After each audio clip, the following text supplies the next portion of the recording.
we think, they don't do anything wrong. These are amazing people. They all just love each other.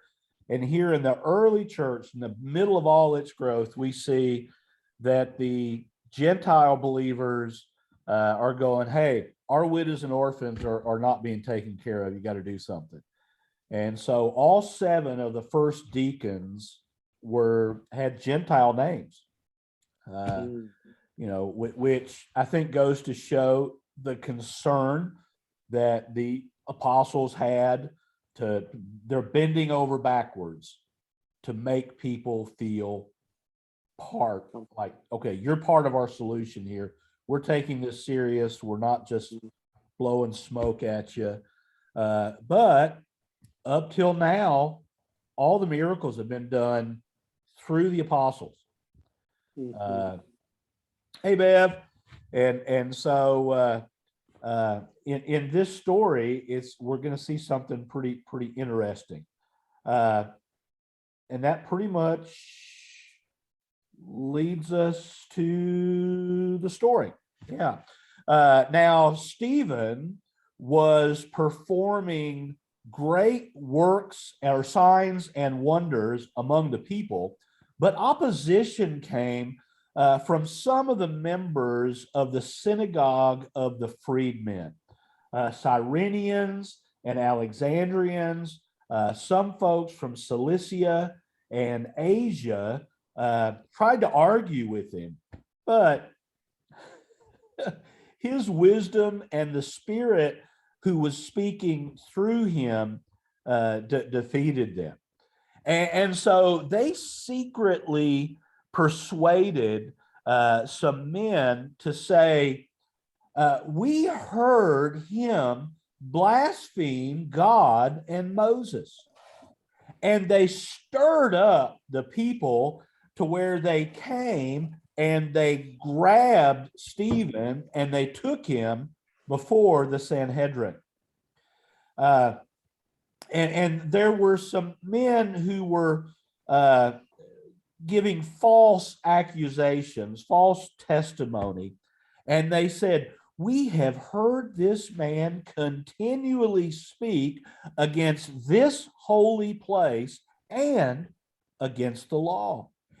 He said that this same Jesus was going to destroy this place and that he was going to change the customs that had been handed down from Moses.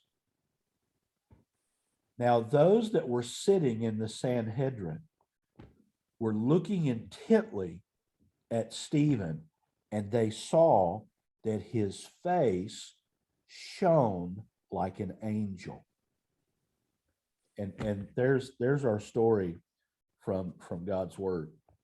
So you guys kind of help me run through this again.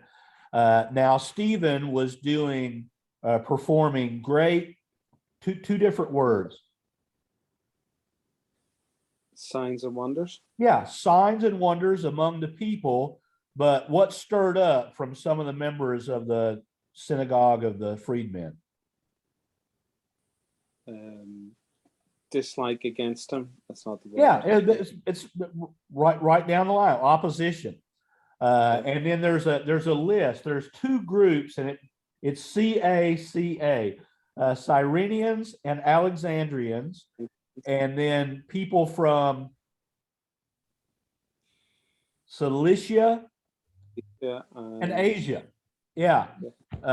Which it helped me this morning that I was doing that story in Asia. It kind of helped that lock in. And they what did they try to do with Stephen initially, even before they grabbed him? They were trying to argue with him. Trying to argue with him. And do you remember how that went? Not well. Yeah, that because of 2 things: his wisdom and the words he spoke. Yeah, the Spirit that was speaking through him. Exactly. And so they secretly persuaded some men to say something. Do you remember what it was? We have heard him speak what? Was That- it that- against? that blasphemy against God and Moses, which is interesting that, you know, you can speak blasphemy against somebody that's not God, right? And so what ended up happening with the people, they got all stirred up, or here, we'd say here in Kentucky, we'd say riled up. And so they came and what did they do to Stephen? Seized him. Yeah, they grabbed him and took him before who? The Sanhedrin, right? The group of rulers of Israel. And they got some guys to give false testimony. And they said, we have continually heard him speak against this place. Yeah, this holy place and the law. And we have heard that this Jesus of Nazareth is going to do two things. He's going to destroy this place. Yeah. And then he's going to change something. It's a strange word. The customs that have been handed down from whom? From God or Moses? From Moses, yeah. From God to Moses and Moses to them, yeah.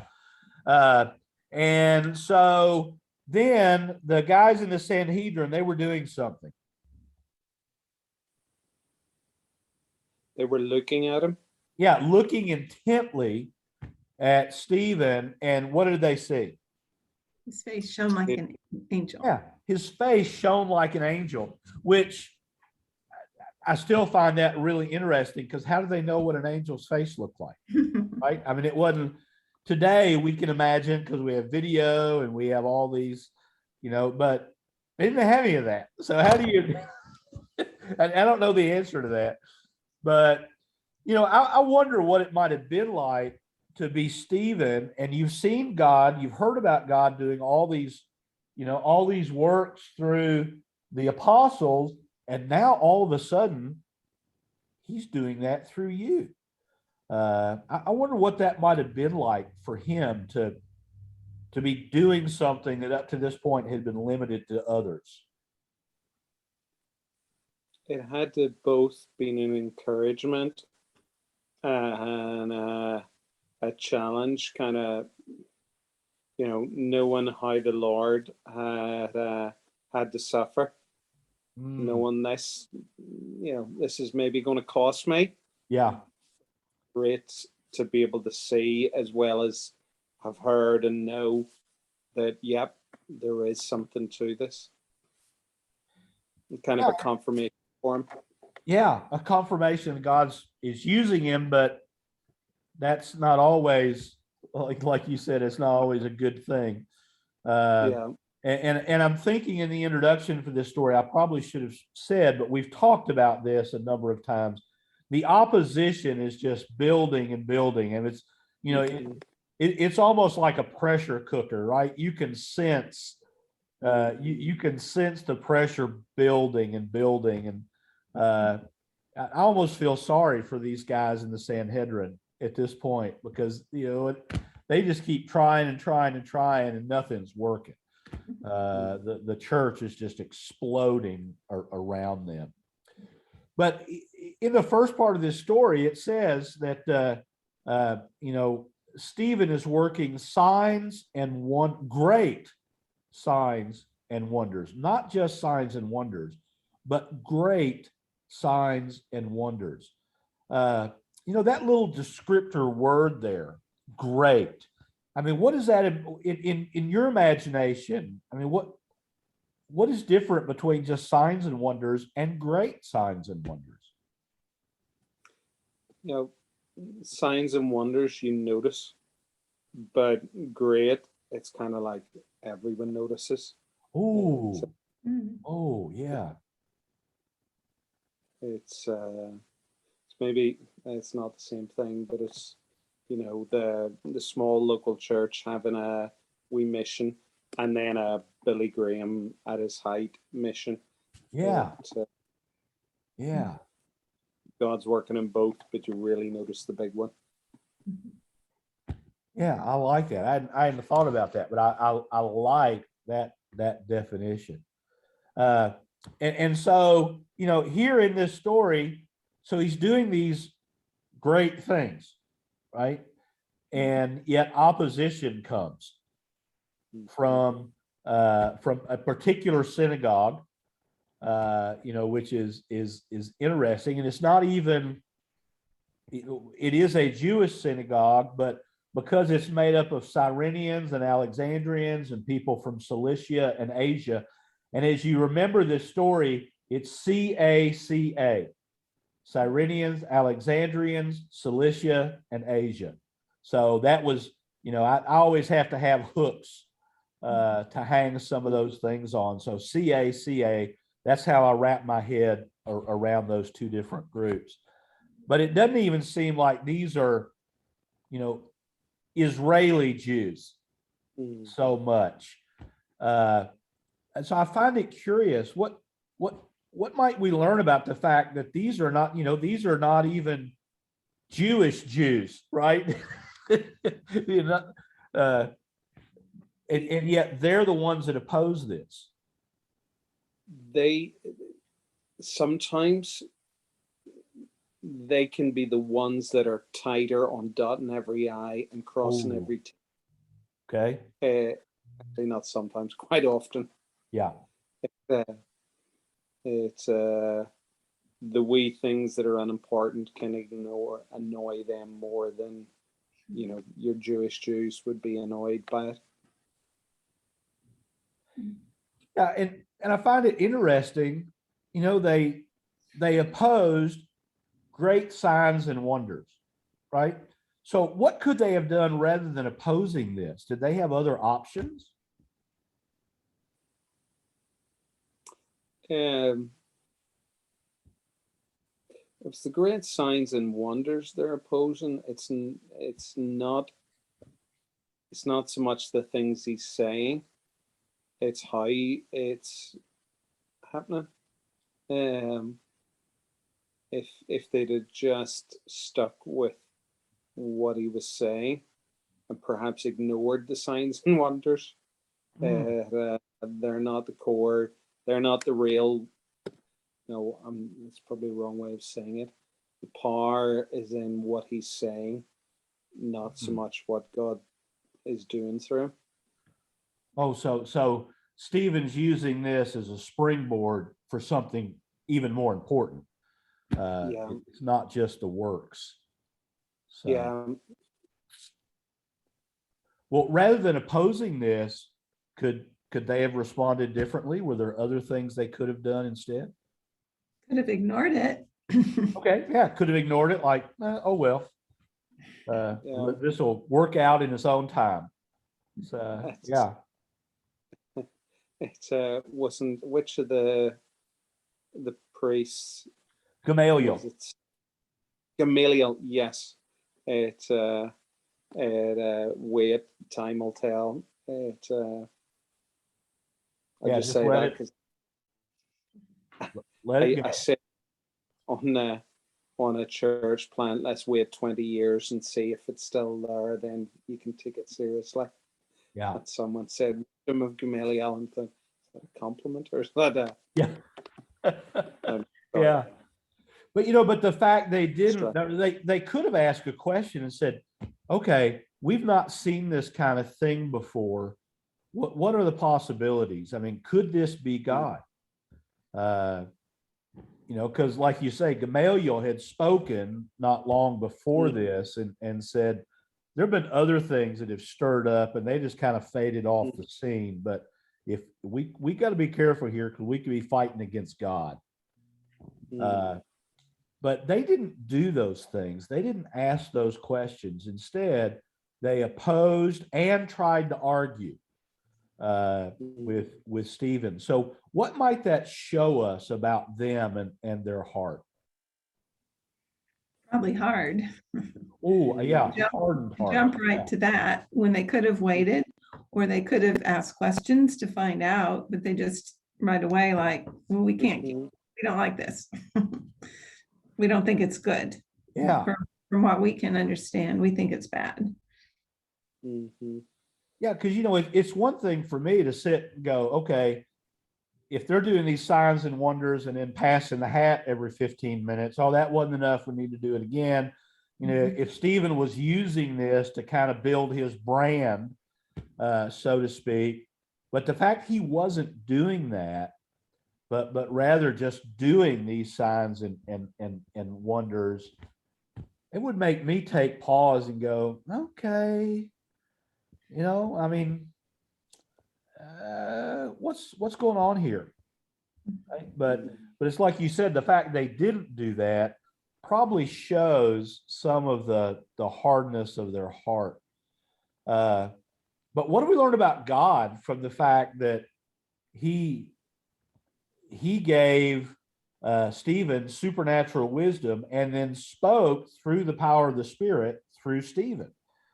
I mean, what do you think that was just like, you dirty rats, I can't believe you're doing this? Or how do you see that happening? I'm always curious about what that looked like in real life.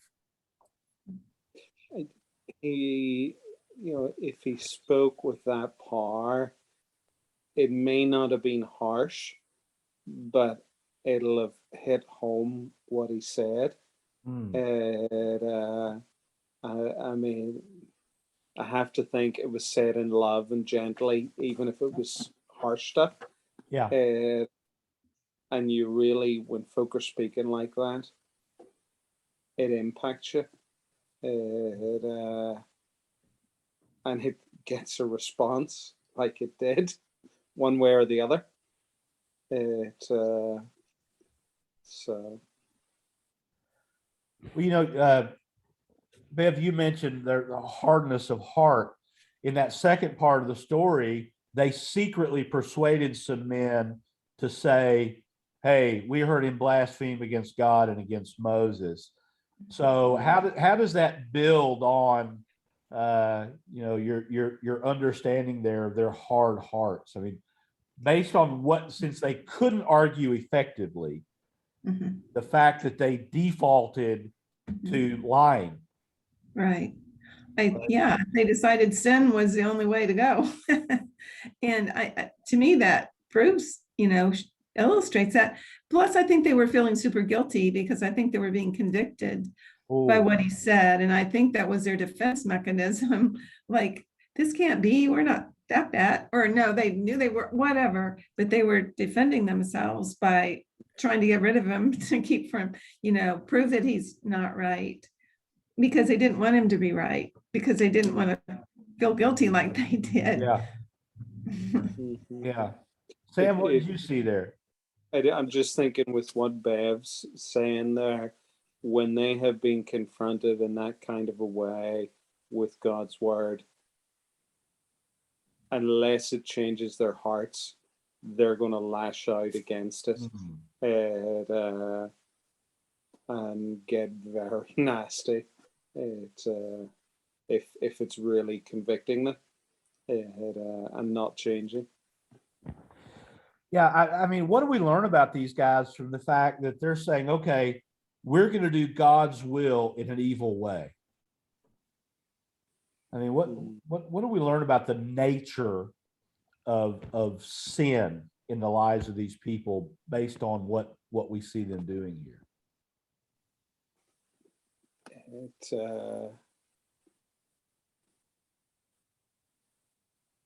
In a way, they want to be in charge. They be God and bringing the judgment. I think it shows too when we don't repent. Ooh. It just hardens our hearts more, and then we do something wrong. That just kind of, they didn't repent, so they go towards sin because they didn't humble themselves and even be willing to go, man, I don't like this, but Lord, is this true? Yeah. Yeah,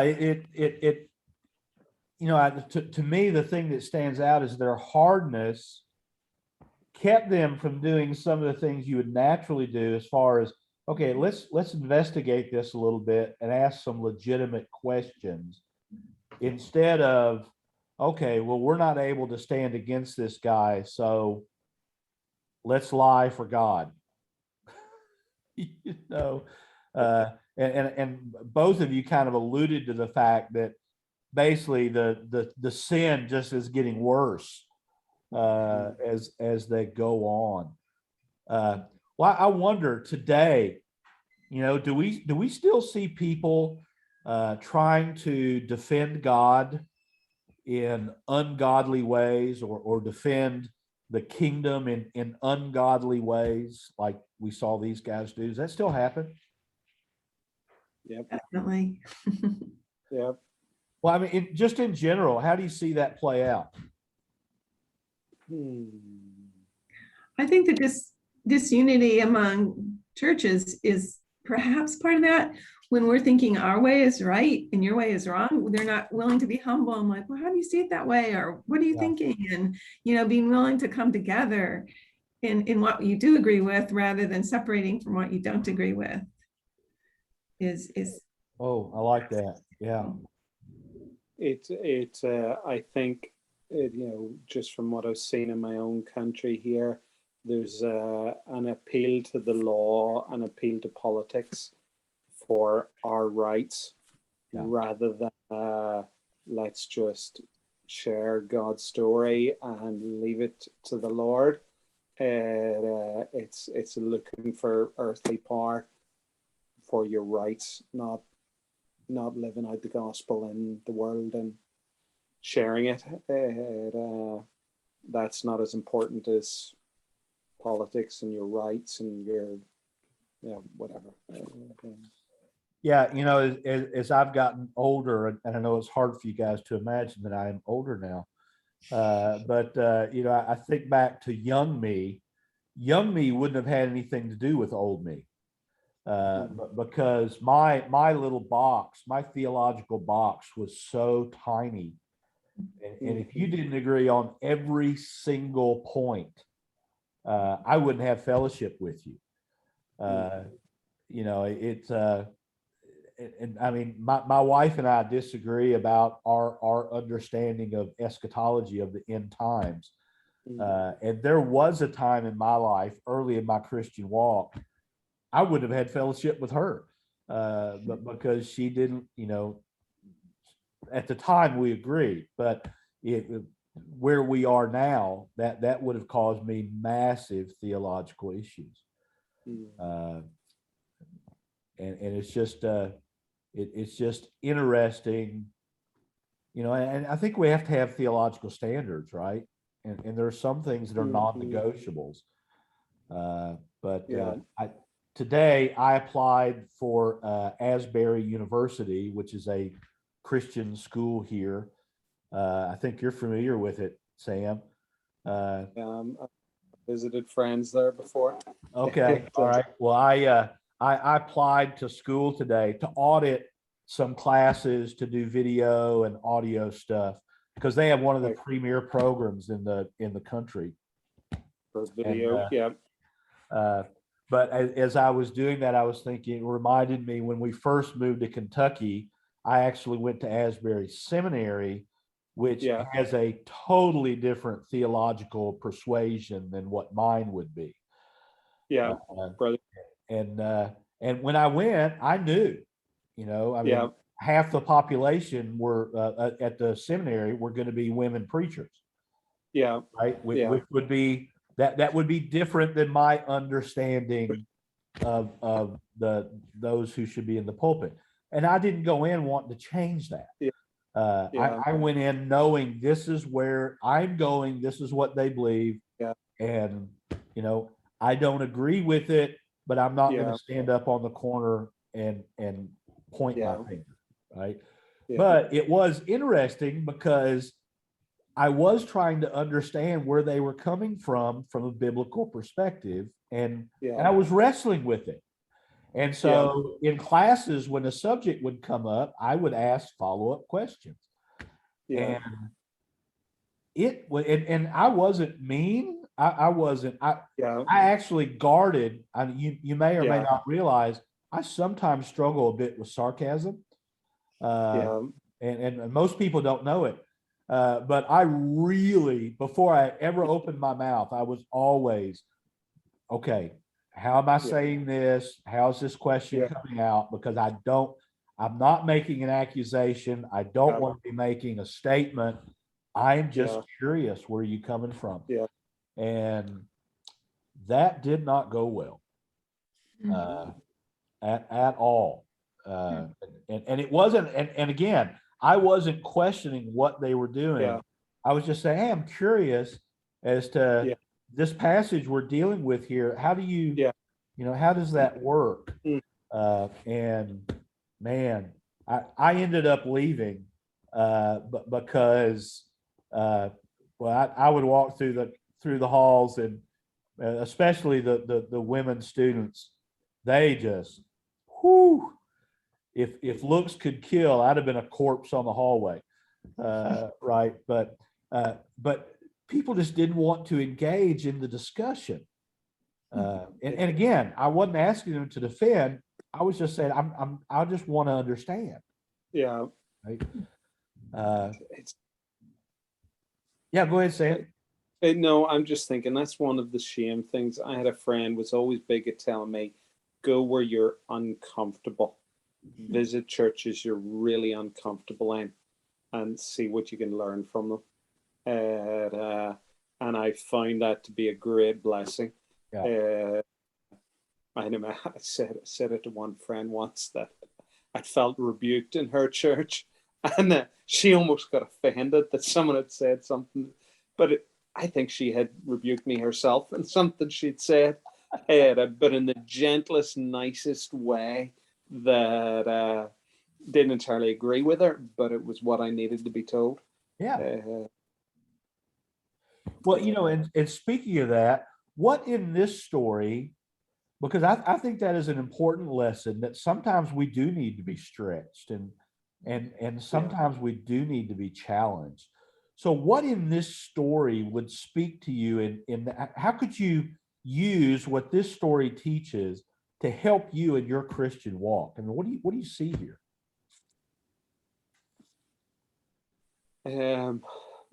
just the challenge to be slow to judge people.